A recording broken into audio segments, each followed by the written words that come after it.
We're in Easthampton, Massachusetts, and we're doing a tour of the mills, the bike path, the lower mill reservoirs, and the various places that the mills have mill workhouses. And so I'll point them out in this introduction where they all are. And so I want you to keep in mind some of the dates and locations. And you can do this tour on your own, but if you want to do it with me, it's going to happen this year, 2024, and I think it's November 2nd. We're going to go around for a couple hours and see all these different places. And so I hope you join me either way. Now, our first stop is we're going to look at, in the very, very far distance, that's where the old Williston Mill was, and it was kind of blended in with the Hampton Mills, and they had two mills going. That's in front of that a road, and under that, that's earthen dam with partially a masonry dam, and that dam stops up the river, and it blocks it up into Lower Mill Pond. And we're going to talk about this whole system on the tour. We're going to stop by that dam and point out its features. It powered a place. Water went into a place there and it had a turbine going, and it was able to generate its own electricity in the pre-electric years before 1900. And the mills came after that, had electricity from the city, our town itself. Now, we're going to point a little bit inwards, and in this part of the reservoir, there's pylons visible, and those are location of pedestrian bridge which went from New City residential area across the reservoir into the West Boylston Mills area, so workers can get to work a lot quicker than walking around. There used to be another set which served the people from the Everett Street mills. Now that reservoir is called Lower Mill Pond. It's one of three reservoirs in Easthampton designed to generate generate hydromechanical powers and the turbines that were along it. And beyond it,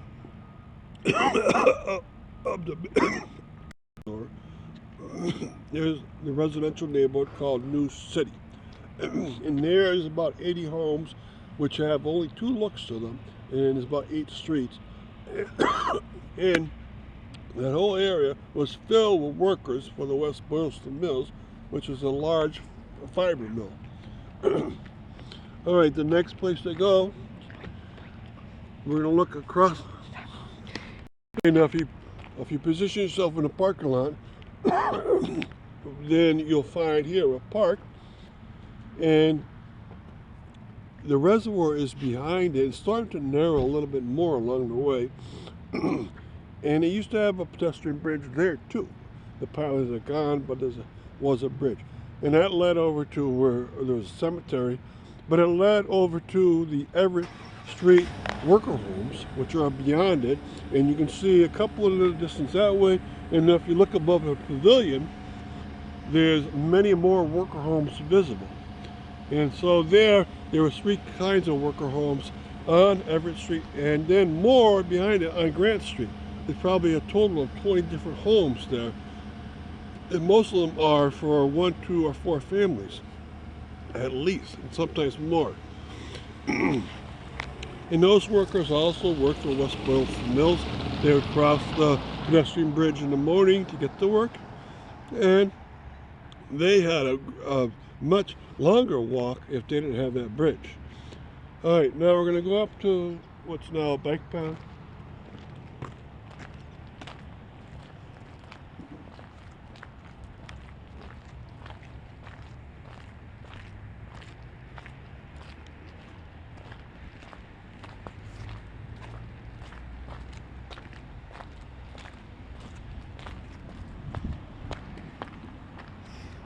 Okay, we're going to continue pointing out the mills. The West Boylston Mills added mills constantly. They came into Easthampton, I don't know, about 1907 maybe, and they stayed a very long time, and every year or two they were adding to their mills. And I'm going to count out the mills for you. The last piece itself is mill number 8. Then coming inwards, one with an attic on the top of it that's visible, that's mill number 7. and then one with a gray piece attached to the back of itself. That's mill number 6. And then a small piece in front of that. That's mill number 5. And then there's a smokestack, and that's 2 partial mills hooked together with a modern piece. That's piece number 4. And then piece number 3 is right behind it. Then mill number 2 is right across beyond these transformers. And then mill number 1, the oldest mill of all, from 1907, that would be the mill number 1, the oldest one of all. So it's quite the system they had going. And beyond that is the Pleasant Green Apartments, and those are also worker housing locations for the West Boylston Mill. There's 3 worker housing neighborhoods that were built, and within them they had very similar to homes, but between them the homes were not similar at all.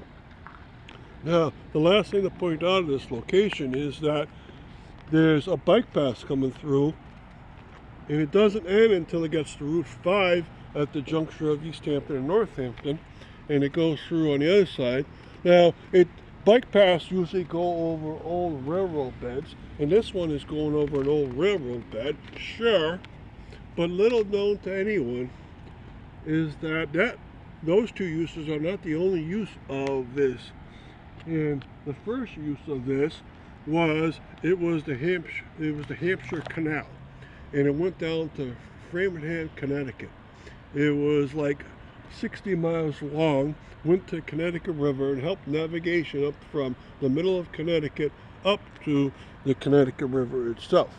And then you can get goods from that midsection of Connecticut all the way up here.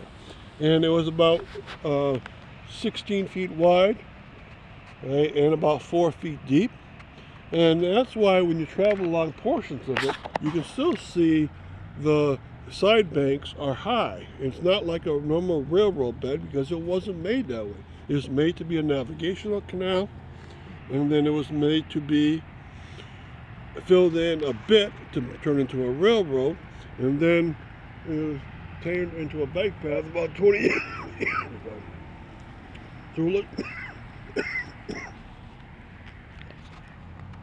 we'll look one more time, and you can see in the distance this bike path is about 4 miles long. It goes up to the Southampton border, and it starts at Route 5. So it's very long. I've ridden it maybe 80 times in my life. It's wonderful to take. And they changed it not only to bike path, but parks along the way. So it's a great recreation area. Thank you very much.